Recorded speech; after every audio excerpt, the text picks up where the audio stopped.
Since 1945, Weatherby's been building the finest firearms and ammunition in the world. And today, we're proud to continue that legacy from our facility in Sheridan, Wyoming. This is On Our Mark, the Weatherby Podcast. Welcome back to On Our Mark, the Weatherby Podcast. We have a special guest with us today, in addition to Adam and Tyler. Joining me, Luke Torkelson. We've got Adam's brother, Dan. Dan, welcome to our podcast. Thank you. First time. A quick observation, if you're only listening, one of you has a much better beard than the other one.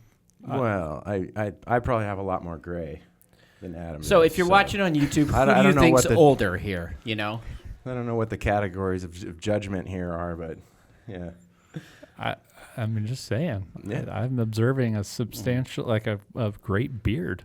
It is. Dan's, yes, he's, okay, if you aren't watching, he's taller, he's stronger, he's got a better beard. I was going to say, it kind of looks like he's been swinging an anvil or something. Well, if I was swinging an anvil, I'd be like built like the Hulk, but I swing a hammer on it. A hammer, there you go. Yeah. Yeah, Adam and I have always had kind of a size difference growing up and all that, pretty much. So I think because I'm 2.5 years older, but it was like maybe like 5th grade or something. Like, yeah. Which would have made me like 3rd grade. 2nd grade. I was 3 grades ahead. Yeah, but I was a big kid. I think I was like 5'11", 150 pounds, which is probably what you're about right now. You're not. Never mind. I'm sorry, but maybe the 150 pounds. 5'11". But that was 5th grade. Yeah. That was a big kid. Yeah. Yeah. But Adam was always faster, so if he, he could still talk smack and stuff, and then he'd run off, and I wouldn't be able to catch him. You can't catch him. No. We actually got to play high school football together when I was a senior and he was a freshman. We were at a small private Christian high school and stuff. Well, so and basketball. Yeah. And I got moved up for CIF for one game, like a playoff varsity, and I scored 1 point, 1 free throw. There you go. Nice. Yep, and Adam didn't score any. That's not true. I scored more than he did. Just a family story. Let's just do yeah, this. but he's this like is fun. 6 foot something. But great. how about I'll tell this story then? Okay. I ran back from like a punt or kickoff return for a touchdown. Senior year. I was a lineman. That's a big deal. Okay. He was a lot. He was 6 foot and a lot and weighed a lot as a freshman, and I didn't weigh a lot, but I was fast, and so I ran back to kickoff for punt return. And there was a clipping call, and the touchdown got called back. Uh-oh. That was me. That's gold right there. That's awesome. Yeah.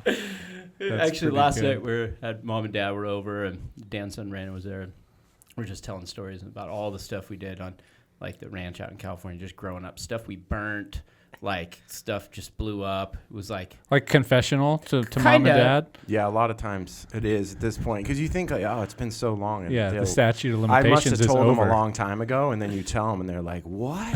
Like, you didn't know about that? You didn't know that was us? Yeah, it's pretty funny. That's pretty times. good. Well, I do want to hear maybe some more family stories, but the reason that we've got you on, Dan, is to talk a little bit about your knives and Dan Weatherby Forge. Yeah.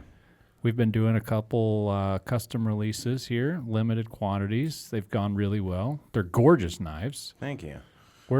How'd you get started becoming a bladesmith? Yeah. Is that the right word? Bladesmith? Yeah, sure. Yeah. Bladesmith. Yeah, actually, it kind of started back in, I'd say, 2010, in that range. And I was working at Weatherby, actually, in, I don't know, I think I might have been in the custom shop or something, but I would go out and talk to the gunsmiths and stuff. And I had like a collection of these woodworking magazines that were like vintage. They were from like the 70s or early 80s or something.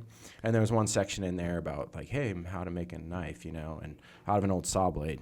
So I had actually a piece of caribou horn, and I wanted to make like a horn handle, and I cut out the blade and did all this stuff. And the first one I did, and I had like a little like, I don't know, $40 shop vac and then a barbecue, and I was blowing a bunch of air in there to try to get it up to temperature. Yeah, try to get it hot enough. And then I quenched it in water, and it just like basically, and then I dropped it and it shattered in like a million pieces. I didn't know anything about metallurgy or anything, But then I tried it again, and I actually didn't know that they quench knives in oil and stuff because it actually, draws back some of that hardness. And so I was like, oh, maybe if I just used like a thinner oil, like WD-40 or, canola oil or something. So I did that, and then it worked, and it held an edge, and I was like, this is so cool. And then I went in, I showed the gunsmiths, and one of them had messed with forging blades and stuff, and he had 3 books of like these old timers, and one of them was written by a guy named Wayne Goddard, and it's called the $50 Knife Shop, I think. And he basically just, the whole book is all about how you can set up your own forging and stuff like that for $50. And so a lot of it's how to make your own tools, and then just a lot of metallurgy stuff and what kind of like scrap steel will make good knives. And I just got hooked. I read through all 3 of those books like really fast, and then so I started just making blades out of old files and whatever I can get my hands on, just for fun, And I think I gave Dad my like second knife that I ever made, and it was a file, and it had an antler handle, and I think I engraved his initials on the back or something. But anyway, I think he still has it. And then so it's a hobby, at first. And then but let me interject. Dan's always been good at making things. That's one area we differ. I can sell things. He can make things. We're a good team. But he's just very skilled. Like, I have furniture in my house that's like amazing furniture. So it doesn't matter what it is. He's also like has an artist brain a little bit in that sense, a craftsman's brain, and kind of got that part of the gene thing. So he's also just works, has always been able to just make stuff, make really cool quality stuff. Nice. Yeah. I had never made knives up until that point, but I love to make other little things and take things apart and all that kind of stuff. Anyway, then I had a magazine of some higher end knives, and like a catalog. Sure. And I hadn't really learned about Damascus and layered steel and all that, but I'd seen them. Like cheap Pakistan kind of stuff, Damascus, but this higher-end knife catalog had some pictures of some just little drop point hunting knives that were for sale, and they were San Mai, and it kind of explained it and stuff, and it was basically 3 layers of steel, and they put traditionally back in Japan and stuff where it originated and everything, which I guess San Mai just means 3 layers, but they would have like 2 layers of mild steel on the outside, and then they'd have a carbon steel that runs in the middle, like a high carbon steel. And kind of what that allows for, it's actually a functional thing. It looks really neat at the end because you get this layered steel look where you've got the edges kind of a different color and all that. And so you guys just tell me if you're getting bored out on the geeky part. No, this is what this is for. Yeah, this is the perfect spot for it. I saw that blade, and then I learned about the San Mai thing, and so they had these 3 layers of steel, and it just looked really neat. And I had started thinking like, man, Weatherby, they've got all these barrels that are, all kinds of different reasons, scrap, or people send them back to get new barrel or rifling, that goes out, or they ran over it with their ATV or whatever happened, and they come back and then they just take these old barrels and then they scrap them, And I started thinking like, what if I could make a knife out of, and I'd learned enough at that point about metallurgy to know that rifle barrels themselves wouldn't make a great knife. They wouldn't hold an edge. They're too soft. Yeah, so you have 2 types of steels that you guys make barrels out of. You've got chrome moly steel, which I think is 4140, and then you've got stainless, which used to be 410 stainless. I think you're using 416 now. So those chrome moly actually will harden quite a bit, but not enough to really be a good field knife. Okay. The stainless won't harden at all. It does have some carbon in it, 410 stainless, but it's not going to be a knife steel. So then I actually was like, what if I took the barrel and I, inserted some kind of high carbon steel in there and then forged it out and then cut off one side, and then I'd have the San Mai thing going on kind of, which I really liked. So I saw the San Mai thing and I was like, I wonder if I could make that with a barrel. And I actually took some Play-Doh and just kind of made my own like barrel, and then like rolled a little piece of Play-Doh and put that kind of on the side and kind of like smashed it out what I thought the the dimensions kind of would be to see if I'd have enough steel and all Right. that. And so the first like 2 knives I did with a rifle barrel, it took like a bunch of tries, and then I realized at that point I needed more meat, so I used the chamber of the barrel, and the problem was too that this I had seen stainless high carbon Sanmai done, like what they look like when they're done, Right. which is what I'm basically doing now. But they're very hard to make because I don't want to get too nerdy on the metallurgy, but stainless steel doesn't want to weld with high carbon steel. Right. They're not friends. They're not friends. In a traditional blacksmithing sense. So if you normally, when you're forge welding layer steels and stuff, you get it up to a certain temperature, you put flux on it, you put it back in the forge, and then they weld together. But stainless and high carbon steel doesn't do that. It forms this layer scale between the two, and then they separate. So the only way to do it is to either A, have this crazy flux that they have probably in some crazy industry and stuff, which people like me don't have, or you have to eliminate all of the oxygen in the concept. So I could do that a lot easier than most guys doing 3 layers of steel, because normally you'd have you'd have three three flat bars, layers. right? Yeah. So you'd have like a 2-inch wide bar or whatever, and you have your stainless steel bar, whatever it is, probably 1/8 inch thick or something, and then another 1/8 inch of high carbon steel, and then another 1/8 inch of the stainless, and you'd have to weld all the way around the entire thing to eliminate any oxygen getting into the layers, and then you could set your weld, and then they'd all I know blend where you're together. going. So you got a sandwich, basically. You got to seal the sandwich. He made a barrel sandwich. I made He a made a barrel burrito. taco. So A hot well-wrapped one. So yeah, so kind of like more like a bagel dog or something, a corn dog. But Like a corn dog. it is easier for me because at that point, then all I had to do was basically I'd put the rod down in the chamber, and then I actually fill the barrel up underneath it with powdered high carbon steel. It's really fine. It's like flour almost. Oh, okay. And then that goes in and fills any voids and everything between where the carbon core steel. Man, you're giving away all your meets. secrets, though. Yeah, Now somebody's going to do this. You know what? People have told me that, and I'm like, go ahead and try it. Yeah. Do you think I could make one? Anyway, This kind of goes back to when we talk about rifles. Is sometimes we're a little inefficient to make them really awesome. So, yes. yeah. So all I had to do at that point then was weld the 2 ends, and then I've eliminated the oxygen. Got it. Those steels bond. You got to get it up to just screaming hot. It's like 20. Don't tell everybody. All right, certain Real hot. degrees Fahrenheit. Real hot. See, it's a business, Adam. yeah, Coming it's on. the, Trying it's to- the any proprietary blade- part. that's right. Any bladesmith knows how to do this though. So. Yeah. But I guess that's why I'm lost. yeah. So that worked, and and that took some experimenting. I went through like 5 barrels or something before I got those bonds to work correctly. They were all separating and stuff, and So anyway, there's a bunch more nerdy stuff with that I kept working into, and then I made one, and then I was like, this is really neat, and it just took me forever to make them. It still does, but I'm a lot faster than I was back then. So yeah, that's how I got kind of hooked into the bladesmithing thing, and then the rifle barrel thing, and then I just started making them, and people were like, I really want to buy one, and it's just kind of the way it went until I guess 2016 or 17, somewhere in there, and I made a website and all that, and turned it into a business.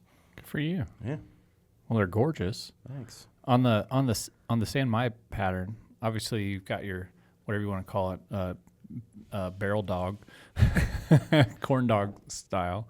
So then you're like, you kind of, it's almost like kneading it a little bit, right? You kind of go like back and forth or folding it over on itself. Is there like a specific pattern that you have to use to make sure you get Okay, so the right material outward? We were just talking about a little bit this morning because I was using one of his knives that, I cut up 10 animals a year with it in the last few years, and talking about having the better part, the carbon, carbon steel. How do you on the make cutting sure that edge. it's not backwards or? Yes, exactly. yeah, so the tricky part is it's most bladesmiths will forge to shape even the bevels and everything on a blade, before they heat treat it and all that. This has to basically be flattened out like a long bar. And then at that point, I have to cut the shape of the knife kind of into it. I have to make sure that this core steel stays right in the middle. So I have the forging process, everything has to be super even, super particular. Because if I smash the stainless through and it meets up with the other stainless and stuff, then I don't have the core steel on the cutting edge anymore. Right. And that gets real tricky. And even when you're starting to cut the blade shape out and stuff, it all moves differently. But as far as the pattern of the San Mai goes, I have a forging press that I made from an old log splitter, and I made these dies for it basically that you can it's kind of like a drawing die, but it's very thin, and you squish it a whole bunch of times, like a half inch apart, and then it creates kind of a ladder effect into there, and then flatten it out and everything, and then at that point you've got these waves that are in here that look kind of like mountains or whatever. That one's gorgeous. Depending on the die that you use and stuff, the more drastic it gets, or complex and stuff like that. But each one ends up being very unique. Some of them, they all look different, obviously. So well, that's I think what's cool about the whole thing is it's as custom as a custom knife gets. Dan right now is making them start to finish. There's some custom knife making. As far as that go, but there's some guys that get crazy in the custom knife world for sure. This is pretty crazy, but some people. Now, what about handles for a bit? Some of the unique things I think that's kind of cool is just using, like in this case, the cartridge case head on the bottom, or in that picture, it's up on the side. But just this is going to be the third of the custom ones that we're doing. If you're not watching, it's describe it. It's bone? What is that? Yeah, no, this is stag antler. We call it amber stag. And it's basically put in a vacuum chamber and stuff with a dye that kind of makes it a darker, deeper, rich color. And that's kind of what gives it the amber look when you grind the antler bark off, And then this portion up here is buffalo horn, this dark piece. And then there's a layer of micarta with those black spacers, and then this brass spacer, which I just think looks really neat with the amber, and then the shell casing in the back kind of accents it, So that's what this particular blade is. And then as far as the shell casings, I have to give props to somebody else for that. I don't know if I've ever told you this. Was it my idea? No, it wasn't. Oh. My girlfriend's dad in high school, he tinkered around making knives and stuff, and I had 2 blade blanks that had been given to Dad, actually. Mm-hmm. They were real nice clip point. One of them was kind of like a Bowie knife. The other one was a smaller, kind of bird and trout style, and it had some really neat scroll work. There was game hunting scenes in there and stuff. It was really neat. It said Weatherby in it in the script. And anyway, Dad had those, and he's like, "What am I going to do with these?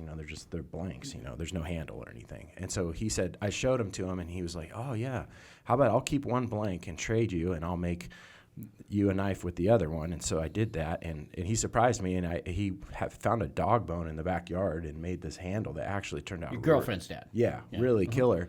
And he silver soldered a 300 Weatherby Max shell casing on the pommel, and I was like, that is so cool. And I kept that. I was probably 15 or 16. Well, that's pretty neat. I've had that knife forever. That planted the seed. That planted the seed, and then that's that was my idea. No, that was the story on that one. So he's a cool guy, and it was a really neat knife at the end. I still got it. So speaking of that kind of thing, I think over the years you've done a lot of custom. Right now, you're trying to. It's hard because when you do the custom stuff, it gets very custom-y, and it's hard to make a lot of knives. I've had some interesting custom requests. Yeah, what's a few fun custom things that you've done? Not to give people ideas, because you might say no now because you're trying to kind of crank out some of these high quality knives. But what's a few fun kind of things you've done in the custom world? Yeah.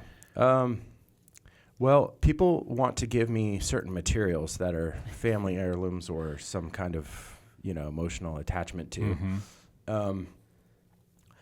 Some of them are more interesting than others. I can tell you one that was very interesting that I've had 2 or 3 people that have asked to do this, and it wasn't me saying, "Hey, I can do this." I don't list it anywhere that I can do this or anything. But they were like, "Hey, is there any way that you can incorporate my grandfather's ashes into the knife. So I've had 3 different customers send me in a little vial ashes of a loved one. Thank Grandpa. Yeah. And No way. maybe something else with it, like How do an you- antler from the grandfather or whatever. And so I'll pour those ashes Like in into an the epoxy or- barrel. No. Oh, no kidding. Right in there with the powdered steel, mix it together, adds more carbon in there. And Does it look different at all? No, you don't even. No kidding. So I'll put that in there, and then it's literally their dad's or grandfather or whatever It's like in the steel. is inside the steel. No way. Making up. So that's pretty cool. And I've had, like I said, 3 of those, which was really interesting. And I was. Did glad they know I each could other do or just that. 3 No, completely random separate different people? Wow. Yeah, and Then you get like antlers a lot, or maybe shell casings from a. Or yeah, I've antlers had from people send me significant some hunts. antlers. Another one was like it was a wedding gift. This one was actually this last summer, and the guy was buying. I can't remember if it was his. I think it was his daughter. It was either his daughter or son was getting married, and he wanted me to make matching blades and have their names engraved on them and stuff. But he gave me the antlers from his hunts and shell casings, and then he also gave me like these pieces of, I think they were hickory, of some sort of really like antique farm equipment that they had on the property, And so it was a 2-piece deer antler and hickory handle and stuff like that. And then I had a friend from back in the day, and I haven't completed this blade yet because I'm not even sure what to do with it. But you guys can edit this out if you don't want to put it in here. But so I probably shouldn't put people's names out here and all that stuff. Yeah, we'll just keep it anonymous. Yeah. Sure. All right. Well, we have a close friend from back in the day who's in the special forces, Okay. Uh-huh. and he acquired some jewelry, specifically some rings, from some of the opposition that he Forces. was encountering. And he wanted me to silver solder something from one of those on the back. Definitely of the shouldn't say any pommel. names. Yeah. Allegedly. So if you're out there, you know who I'm talking to here. But he's always busy, so I haven't talked to him for a minute. But he's like, I really want to do this, and then I kind of dropped the ball. I wasn't really sure too how I was going to implement that or do it and all that. And I was kind of like, okay, well, anyway, so that was an interesting request. There's a bunch. They just kind of keep going. Yeah, I guess because you've done like purely customs for quite a while. Yeah, pretty much. And then I've sold batches on my website as well. Yeah. But sometimes I'll make a custom that I just really want to make, and then I'll put it up for sale on my website. Sure. Stuff like that. Is there like one that stands out to you that you're like the most proud of? Like that's the best one? I don't know. I mean, there's definitely some that I just really don't want to let go of, Yeah. I really like the look, and I knew how long it took and all that kind of stuff. Or that had maybe I've put some family heirloom materials in. I made one that was really unique. It was the handle was a piece of Dad's elk antler, and it was a full tang Bowie knife, kind of like a fighter knife, and it was pretty big. I made the knife out of a chrome moly steel, but I stuck a stainless steel tubing down the chamber, and then I put a bunch of little tiny ball bearings inside of it with the powdered steel, and I'll show it to you guys on my phone afterwards. It's pretty cool. But it created this killer pattern because the chrome moly acid etches black, and then there's this silver line in the middle from the stainless steel tubing because it didn't etch, and then you've got all these ball bearings that just created like almost like snake scales or something in there. Oh, really? Yeah. And so that was the whole cutting edge, and then it had my dad's elk antler on there. They polished out white. They had a little bit of the bark left, but there was red micarta liners on the sides, and it just looked really cool. That sounds really cool. Yeah. Nice. So that one was cool. But yeah, there's been a lot. What's cool too is that I've been using his knife exclusively the last couple of years. I don't know, just like that hunter knife. What do you call it? Do you call it something? The shape like this one. On the Yeah, screen. it's similar to that. Yeah. But it's like some things like this are just fashion and not function, but it's like an awesome knife that I prefer over any other knife I have in the field. So I mean, this year I quartered up in the field. I usually do gutless and quarter them up, but I mean, elk, that moose I shot in Alaska was with that. I'm doing a lot of that stuff. The thing is, I suck at sharpening. I'm not as good as Dan, so he's actually got me this week. We've been having some lessons, and so Brenda and I got lessons. Brenda will probably be the knife sharpener in the house, and then I'm gonna get his exact sharpener. But it holds an edge for a long time, and like just does a great job. I mean, whether it's a hip socket, just all the things. I mean, I'm cutting. Never had a chip, never had anything. So that's what's kind of cool too, is that they're made to be fully functional. Oh yeah.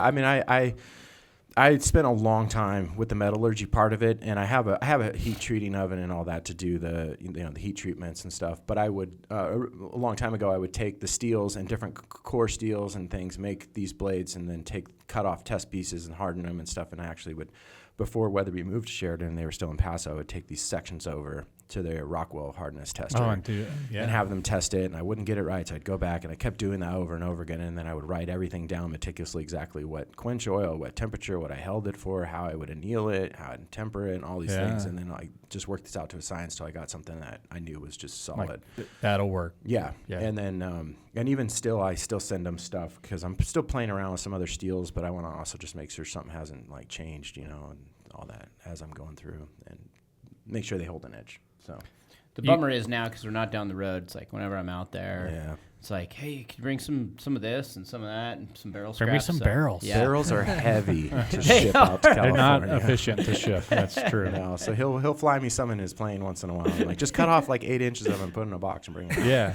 So I'm always like, this weighs a lot more than anything else per square inch that I put in my plane. So as you know, if you have a small little plane, those things add up. But definitely put some barrels in the plane. And Mom and Dad put them in the RV. We just get them around the country. Well, I've got to ask, what's your preferred sharpening system? Because that's probably something a lot of people are curious about hunting wise. Yeah, I got hooked on the Lansky sharpening system a long time ago. It just works for me, and there's a lot of really cool sharpening options out there, but it's just the one that I started using and worked really, really well. But of course, you modify them a little bit. Oh, I mean, a little bit. No, but they're pretty. They're just real like foolproof. It's easy to get a really good edge consistently because it fixes the degree that you want it at, and they have all these degree stones, and it's quick, it's fast, and Actually, on that too, like that's a cool tip, and then another tip would be like, what do you think's good care of like knives like this? Because I'm using mine hard, so when he comes over, like just. What are the care things you think on, like, when you're spending a lot of money on a knife like this and there's blended materials and everything? I mean, obviously when I got it, I think cool thing was that first season, it held an edge longer than any other knife I've ever used new. Like, held an edge for so long. But obviously it's not going to hold an edge forever the same way. So what's good care on these things? Yeah, well, I mean, I'm trying to tell Adam too, hey, between each trip, take it home and just give it a nice little sharpen because, he'll take it out and go through a whole bunch of animals. He's like, oh, it's time to sharpen it. Well, at that point, it's too late.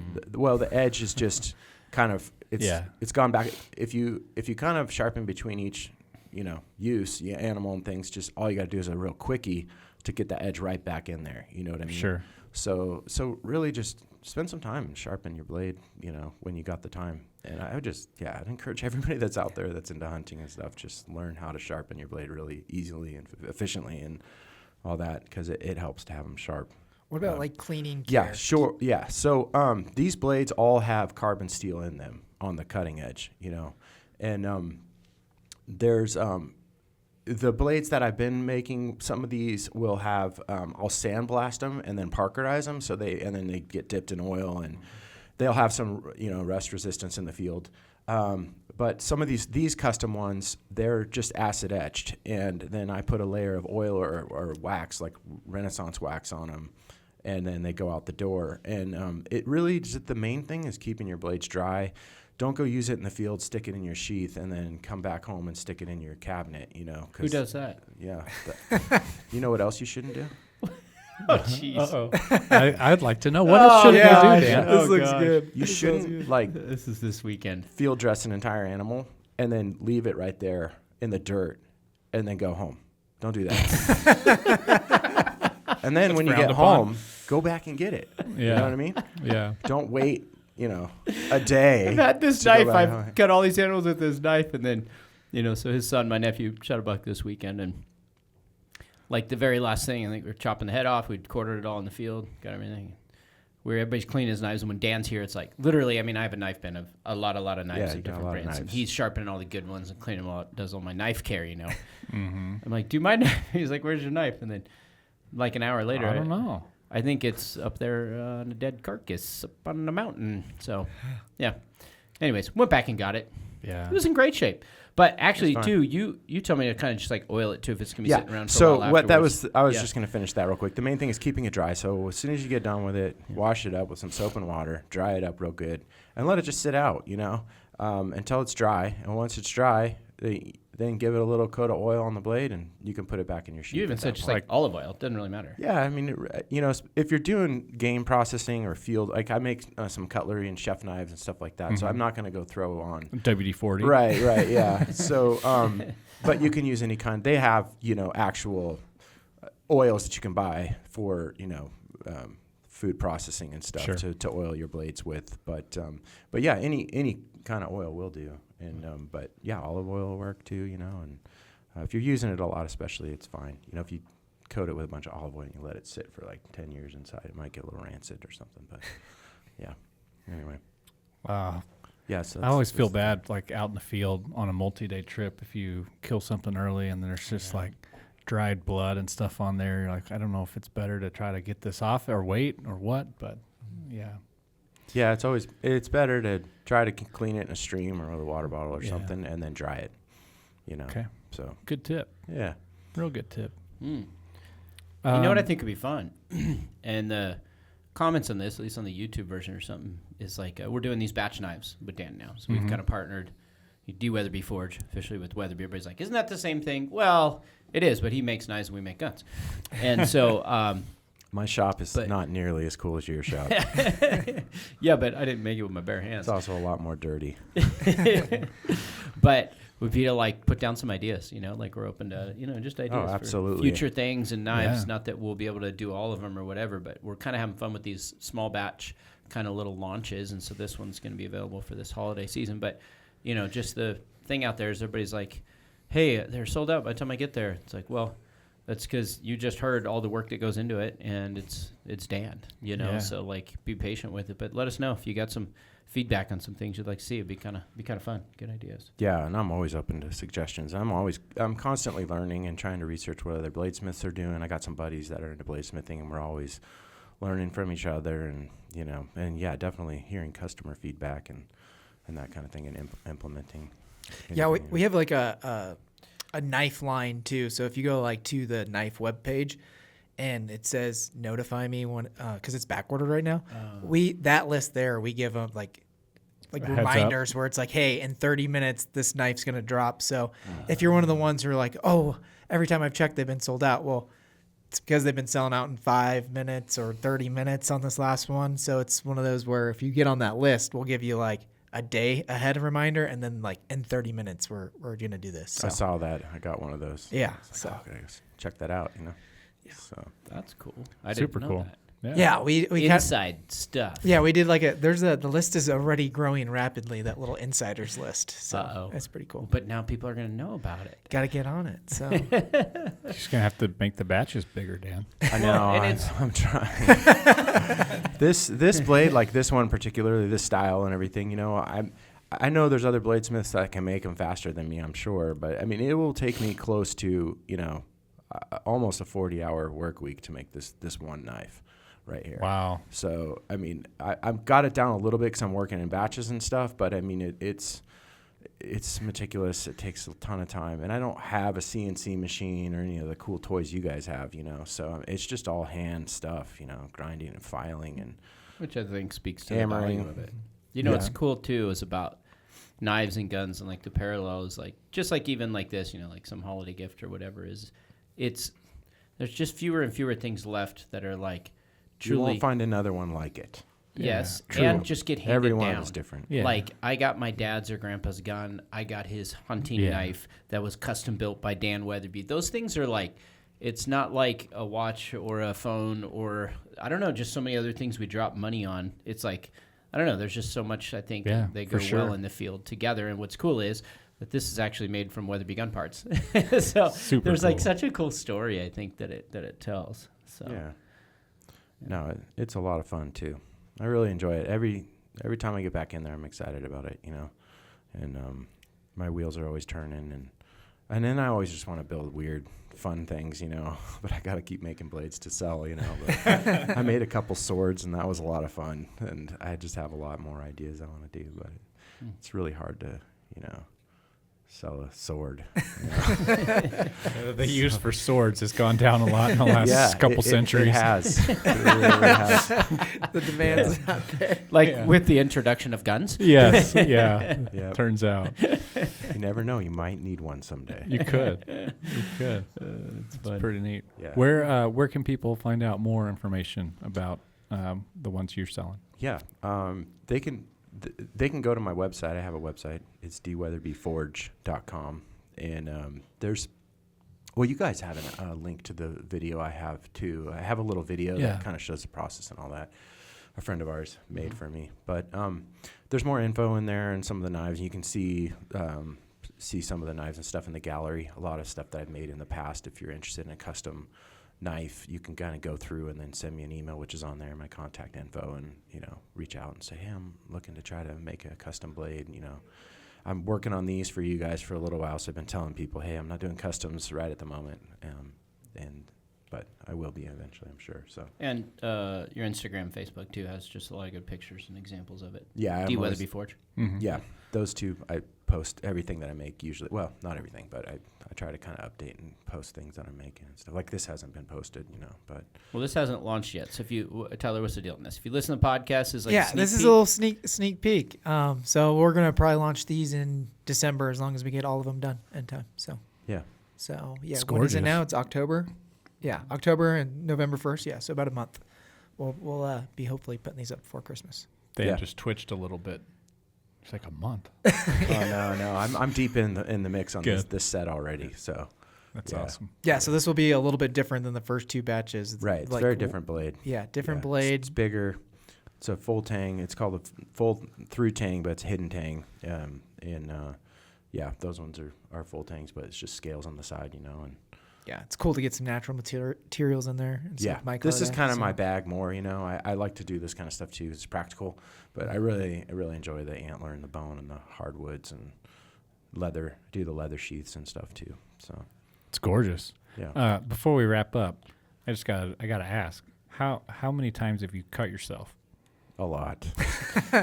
Yeah, a lot. Yeah. It never fails that it just. I keep learning things along the way. Okay, I need to do this before I do this, otherwise I'm going to get cut again. And then there's just always something else that happens. It's it happens all the time. Yeah. Yeah. So. No, you're never immune to it. I'll be finally like you kill something, your hands are cold usually during hunting season. I'm like, oh man, I didn't cut myself at all. And then something silly like going to put your knife away, and you're just like, really? Right then? That's what I did? Yeah, especially if they're real sharp, right? Yeah. When you pull them out and you haven't done anything with it yet, it's just one little nick. And Well, I learned real early to the last thing I ever do on any of my knives is sharpen them. That's it. That's the final. I wait until they're just totally done, and then I sharpen them. He was doing a lot of sharpening this weekend because we were hunting and using the knives. And so he's showing me, and I'm just like, well, how do you know if they're real sharp? And then he's like, well, you cut your finger like this. And then he'd show me how he rubs it on his calloused fingers. And then he'd just peel off his arm hair to the side and everything. But as you can see, I'm just not as manly as him. My arm hair is too small. And he says I shave my legs, and he makes fun of me and stuff all the time. So anyways, nothing.